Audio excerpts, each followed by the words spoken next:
des failles, des fautes ont été commises. Toute la vérité doit être faite et être dite. Nous voulons cette vérité. La Commission y travaillera. Des questions se posent. Le déni et la banalisation qu'a entretenu le ministre de l'Intérieur ne sont pas supportables et acceptables. Pourquoi un terroriste islamiste a infiltré sans réaction un de nos services de renseignement? Pourquoi un imam de Gonesse, radicalisé, fiché S, que le terroriste fréquentait, faisant l'objet d'une obligation de quitter le territoire, a-t-il été régularisé en juin dernier? Monsieur le Premier ministre, les Français doutent. Peuvent-ils compter sur ceux qui les dirigent aujourd'hui pour les protéger?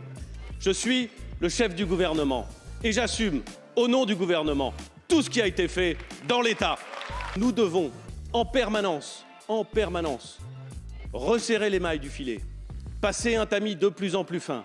Dès vendredi, j'ai indiqué, premièrement, que je souhaitais, à l'évidence, ça participe de la logique que vous avez portée, que l'inspection des services de renseignement puisse déterminer le plus précisément possible les éventuels signalements et les mesures qui ont été prises par l'ensemble des forces de sécurité et des forces de renseignement au regard de ces éventuels signalements. C'est le but de la mission de l'inspection des services de renseignement. Elle nous aidera à savoir, à connaître et à tirer les conséquences. J'ai demandé dès vendredi soir qu'une revue soit engagée dans l'ensemble des services de renseignement, non pas pour faire ce que nous faisons depuis des années, les opérations de criblage, les opérations d'habilitation défense, mais pour aller jusqu'au patron d'unité, y compris de petites unités, jusqu'à l'encadrement intermédiaire, pour vérifier, individu par individu, que des signaux faibles n'auraient pas été émis et peu pris en compte.